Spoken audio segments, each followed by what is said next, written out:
Hello everyone. आज हम करेंगे हमारे chapter Gupta and post Gupta period का second part, the post Gupta period.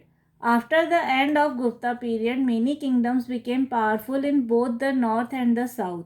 The kingdom of Harsh was dominant in the north, the Chalukyas ruled in the Deccan, the Pallavas were powerful in the south. अब Gupta period ख़त्म होने के बाद कुछ जो बड़े बड़े राजा आए उन्होंने नॉर्थ और साउथ पर अपना शासन किया. जो हर्ष थे वो डोमिनेंट थे नॉर्थ में, चालुक्यास जो है उन्होंने दक्कन पे राज किया और जो पल्लवास थे उन्होंने साउथ पे राज किया. Harshavardhana. The breakup of the Gupta empire was followed by a period of disorder. Small kingdoms fought against one another. Finally, Harshvardhan conquered these kingdoms and established a powerful empire. Gupta empire के ख़त्म होने के बाद एक कुछ टाइम तक डिसऑर्डर रहा था. कोई भी बड़ा शासन जो है, बड़ा एम्पायर जो है वो इस्टेब्लिश नहीं हो पाया था. बहुत सारे छोटे मोटे राज्य जो है वो एक दूसरे से लड़ते रहते थे और जीतने की कोशिश करते थे, लेकिन कुछ भी बड़ा इस्टेब्लिश नहीं हो पाया था. और फिर फाइनली जो किंग हर्षवर्धन है उन्होंने बहुत सारे छोटे छोटे राज्यों को जीतकर एक पावरफुल किंगडम जो है उसको इस्टेब्लिश किया. Sources. We learn about Harsh and the developments during his reign from two main sources. One is Harshcharit, the biography of the king written in Sanskrit by his court poet Banbhat. The book lists the military and cultural achievements of Harsh. The other is the account of Yunseng, who visited India during Harsh's reign. He spent 8 years in the court of Harsh. He has written in detail about the developments during these years. Besides those sources, inscriptions and coins of this period also tell us about Harsh. अब कौन कौन से sources से हमको हर्षवर्धन के बारे में पता चलता है? तो हर्षवर्धन के बारे में हमको जो पता चलता है उसके मेन सोर्सेस जो हैं वो है उनकी बायोग्राफी हर्षचरित, जिसको लिखा था उन्हीं के कोर्ट के एक पोएट बाणभट्ट ने. इस बुक में उन्होंने बहुत सारे अचीवमेंट्स रिकॉर्ड किए थे हर्षवर्धन के. इसमें मिलिट्री अचीवमेंट्स भी थे और कल्चरल अचीवमेंट भी थे. इसके अलावा जो चाइनीज़ ट्रेवलर था यून सोंग, उसने विजिट किया था जिस टाइम पर हर्षवर्धन का राज था. उन्होंने 8 साल जो हैं हर्षवर्धन के कोर्ट में बिताए थे और इन 8 सालों में क्या क्या डेवलपमेंट हुई इसके बारे में पूरा उन्होंने अपने अकाउंट में लिखा था. तो इससे हमको इन्फॉर्मेशन मिलती है. उसके अलावा जो सोर्स ऑफ इन्फॉर्मेशन है वो है इंस्क्रिप्शंस और जो कॉइन्स हैं उस टाइम के, उससे हमको काफ़ी कुछ इन्फॉर्मेशन मिलती है. Military campaigns. The capital of Harsha empire was Kannauj. Harsh conquered Punjab, eastern Rajasthan and the whole of the Ganga Valley up to Assam. He attacked the Chalukyan king Pulkeshin II but he was defeated. अब हर्ष जो थे उनकी capital जो थी वो थी कन्नौज और हर्ष ने बहुत सारे राज्यों को जीता था. उन्होंने पंजाब पे अधिकार कर लिया था, ईस्टर्न राजस्थान पे अधिकार कर लिया था और पूरी Ganga valley up to Assam तक उन्होंने कब्जा कर लिया था. लेकिन उसके बाद जब उन्होंने चालुक्य किंग पुलकेशिन II पर आक्रमण किया तो वो हार गए. Harsh did not annex all the territories that he conquered. He allowed some kings whom he defeated to continue ruling. They accepted Harsh as their overlord and paid him an annual tribute. They also gave him money and soldiers whenever he needed them. अब हर्ष ने बहुत सारी राज्य तो जीत लिए थे, लेकिन उन सारे राज्यों को उन्होंने अपने राज्य में मिला नहीं लिया था. लेकिन जो राजा वहाँ पर ऑलरेडी राज कर रहे थे, जिनको हर्षवर्धन ने हराया था, उन्हीं राजाओं को उन्होंने बोला कंटिन्यू करने के लिए.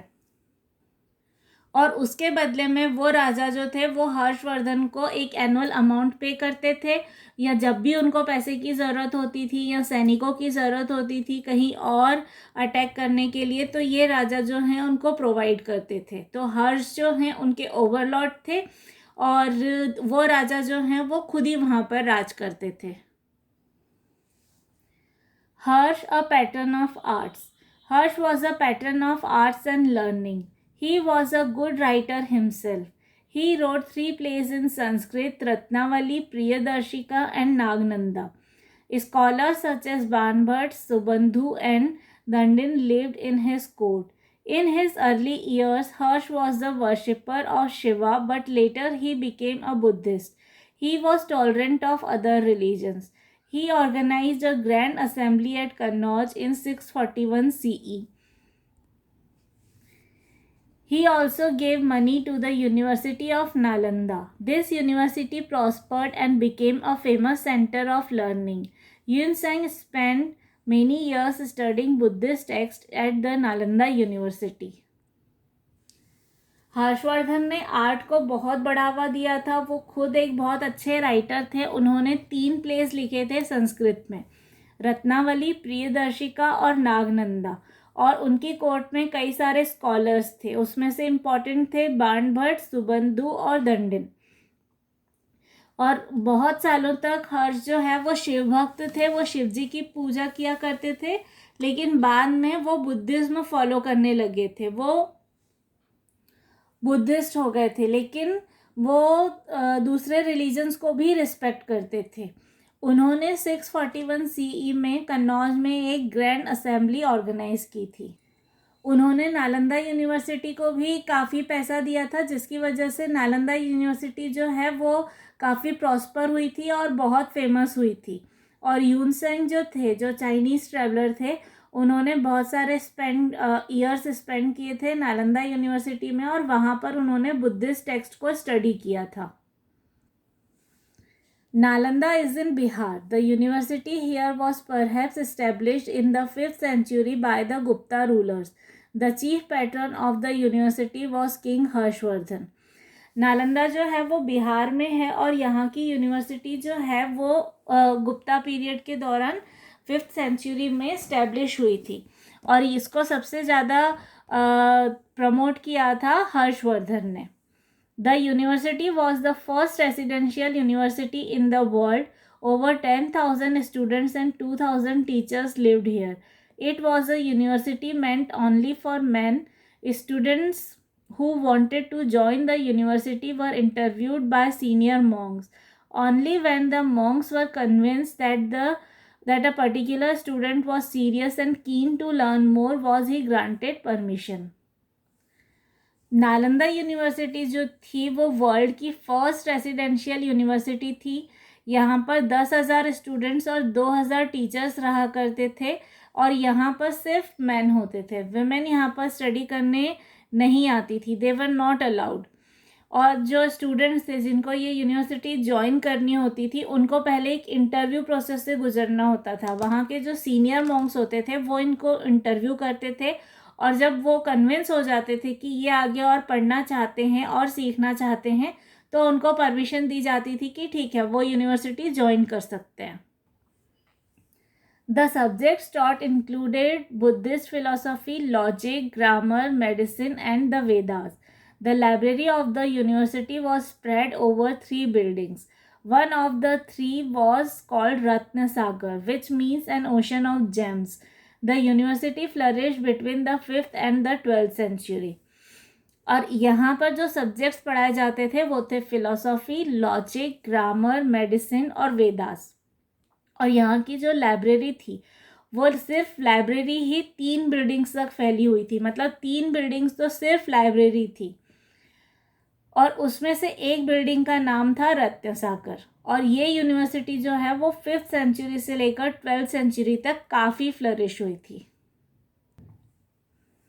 यूनसेंग्स account. Xuanzang inform us that agriculture was the main occupation of the people in villages. Traders and craftsmen lived in towns. People were simple, honest, and very hospitable. They lived together peacefully.